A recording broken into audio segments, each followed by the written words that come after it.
Thank you very much. It's very challenging to follow 5 very powerful speakers. So I'm humbled by this task, and this is really a daunting challenge. I'm going to invite 3 very important figures into the room. But before I start that, I would like to ask you to imagine what it would be like if we rewrote from a feminine lens the meaning of Islam through its history. What would it look like? It would be well to begin the narrative by remembering that it was Khadija, the financially independent caravan trader, who first proposed marriage to Muhammad 15 years before he accepted the mantle of the Prophet of God. So she was way ahead of her time. It was her wisdom, business acumen, and empathic resonance that made it possible for Muhammad to find the time to contemplate and reflect on the kind of society that Mecca had become. Let's not forget that she did this also while she bore him 5 children. But it was in her lap that the Prophet sought refuge after a terrifying encounter with the angel Gabriel. He was plagued with uncertainty about whether he had received a command hallucination or whether he was possessed by a demon.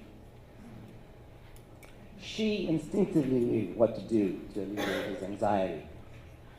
It was Khadija who affirmed the truth of his experience. She was able to discern between what could have been a psychotic episode and what had been a profound transpersonal experience. For some of us in the mental health profession, that is not an easy assessment to make.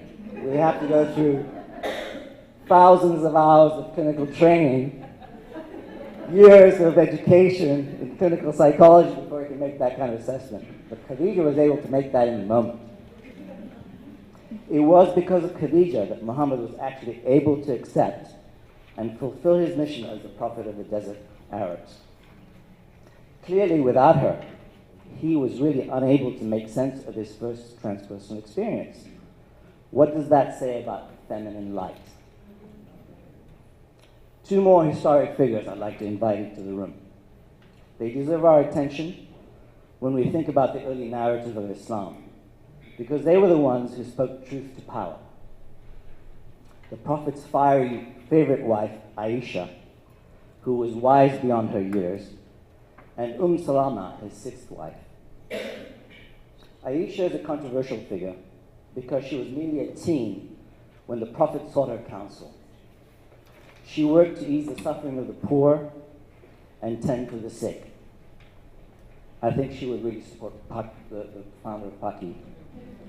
But she never let her male superiors forget that she had something to say about the affairs of state. She was, in fact, a de facto national security advisor to her father, Abu Bakr, the first Caliph of Islam. She also is renowned in the annals of history for raising an army against the 4th Caliph in the first civil war in Islam. She accepted defeat with grace and was utterly fearless. She makes for another inspiring, exemplary model for how women in the Middle East can see themselves. The 3rd figure I'd like to invite into the room was the powerful and wise Salama, whose integrity changed the course of the initial gender bias in the Quran. We talk about discrimination in the laws. There was also discrimination in the revelation until Salama spoke to the Prophet. It was Salama who dared to ask the Prophet why it was that his revelations seemed only to address the men.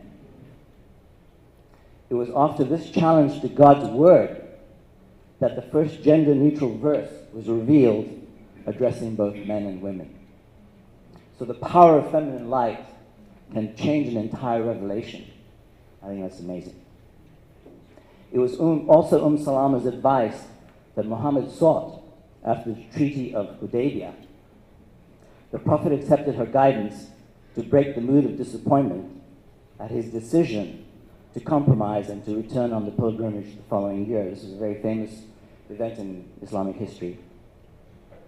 This is an intriguing moment in history, especially within the context of feminine light, because a revelation was sent down confirming the Prophet's strategy at Hudaybiyah in a verse which says, Allah sent down Sakina, which means, is translated as peaceful tranquility. So he sent down Sakina into the hearts of the believers. Sakina is the Hebrew word which conveys the archetype of feminine light. But historically, it was a woman's advice that saved the day.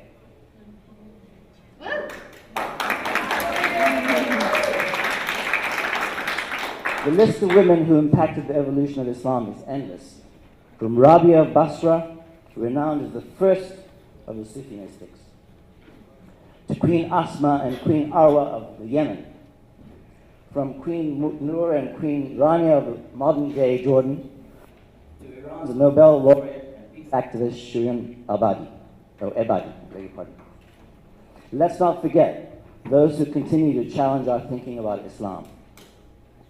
The women who have pursued a feminist exegesis or interpretation of the Quran, such as Amina Wadud, Asma Bala, and Layla Ahmed, as well as the women who have exposed the dark shadow of Islam, such as the Bengali writer Taslima Nasreen, a Somali-born Dutch activist Ayan Hirsi Ali, and Syrian-born psychiatrist Wafa Sultan.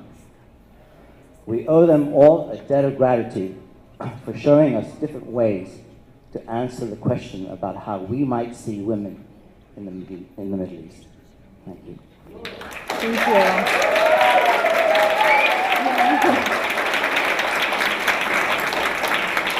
So it sounds like you did okay after all.